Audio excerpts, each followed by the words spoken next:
The Immortal Blood by Anonymous. Oh, dang it.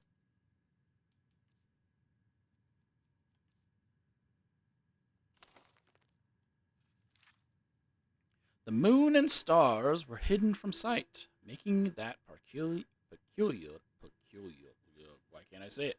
Peculiar, quiet night especially dark.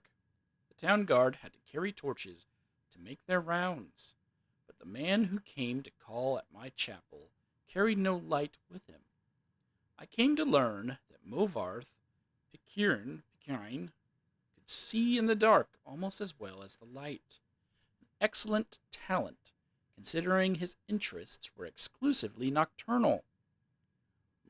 One of my acolytes brought him to me, and from the look of him, I at first thought he was in need of healing. He was pale to the point of opalescence, like opaque, but I don't, with a face that looked like it had once been very handsome. Wow, this is a burn. Had once been very handsome, for some unspeakable suffering. The dark circles under his eyes bespoke exhaustion, but the eyes themselves were alert. Intense, almost insane. He quickly dismissed my notion that he himself was ill, though he did want to discuss a specific disease. Vampirism, he said, and then paused at my quizzical look. I was told that you were someone I should seek out for help understanding it. Who told you that? I asked, with a smile. Tessina Gray. I immediately remembered her, a brave, beautiful knight who had needed my assistance, separating fact from fiction on the subject of the vampire. It had been 2 years, and I had never heard whether my advice had proven effective. You've spoken to her. How is her ladyship? I asked. Dead, Movarth replied coldly, and then, responding to my shock, he added, to perhaps soften the blow, she said your advice was invaluable, at least for the one vampire. When last I talked to her, she was tracking another. It killed her. Then the advice I gave her was not enough, I sighed. Why do you think it would be enough for you? I was a teacher once myself. Years ago, he said. Not in a university. A trainer in the Fighters Guild. Which doesn't exist, sadly, in Skyrim. But I know that if a student doesn't ask the right questions, the teacher cannot be responsible for his failure. I intend to ask you the right questions. And that he did. For hours, he asked questions, and I answered what I could. But he never volunteered any information about himself. He never smiled. He only studied me with those intense eyes of his, committing every word I said to memory. Finally, I turned the questioning around. You said you were a trainer at the Fighters Guild. Are you on an assignment for them? No, he said curtly. And finally, I could detect some wariness in those feverish eyes of his. I would like to continue this tomorrow night, if I could. I need to get some sleep and absorb this. You sleep during the day? I smiled. To my surprise, he returned the smile, though it was more of a grimace. When tracking your prey, you adapt to their habits. The next day, he did return with more questions, these ones very specific. He wanted to know about the vampires of Eastern Skyrim. I told him about the most powerful tribe, the Volkjar, paranoid and cruel, whose very breath could freeze their victims' blood in the veins. I explained to him how they lived beneath the ice of remote and haunted lakes, never ventured into the world of men except to feed.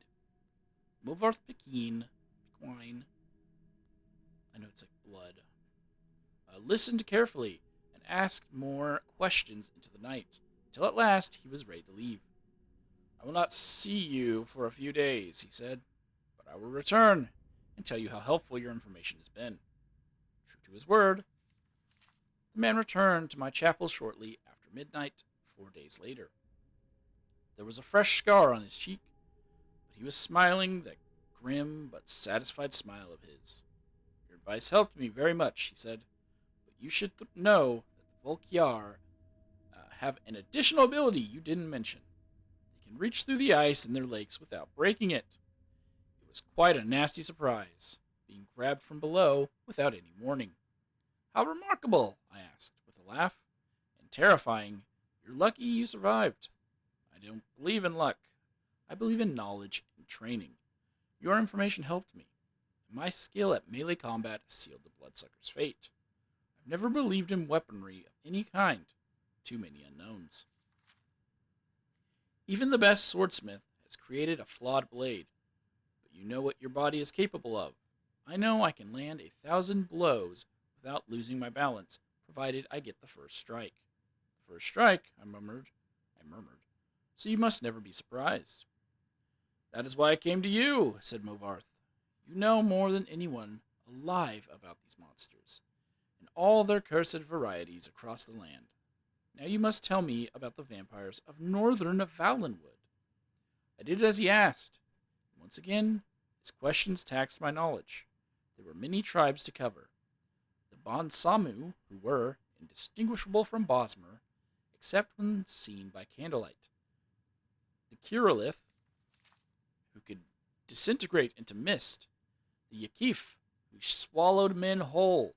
The dread Telboth, who preyed on children, eventually taking their place in the family, waiting patiently for years before murdering them all in their unnatural hunger.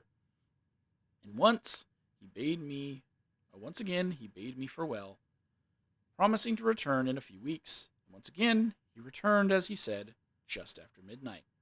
This time, Movarth had no fresh scars, but he again had new information.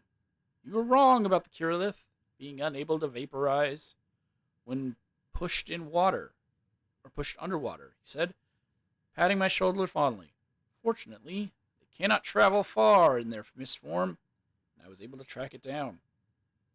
It must have surprised it fearfully. Your field knowledge is becoming impressive, I said. I should have had an acolyte like you decades ago. Now, tell me, he said, of the vampires of Cyrodiil. I told him what I could. There was but one tribe in Cyrodiil, a powerful clan who had ousted all other competitors, much like the Imperials themselves had done. Their true name was unknown, lost in history, but they were experts at concealment. If they kept themselves well fed, they were indistinguishable from living persons. They were cultured, more civilized than the vampires of the provinces, preferring to feed on victims while they were asleep and unaware. They will be difficult to surprise, Movarth frowned. But I will seek one out and tell you what I learn. And then you will tell me of the vampires of High Rock and Hammerfell and Elsewhere and Blackmarsh and Morrowind and the Somerset Isles, yes?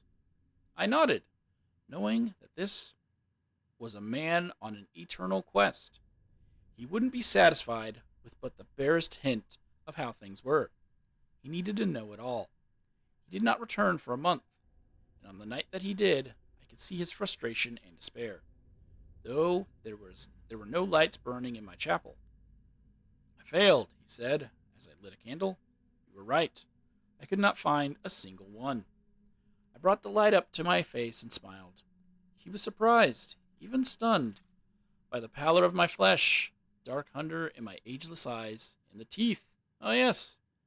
I think the teeth definitely surprised the man, who could not afford to be surprised. I haven't fed in 22 hours and 72 hours, I explained, as I fell on him. He did not land the first blow or the last. And that's how Movarth became a vampire.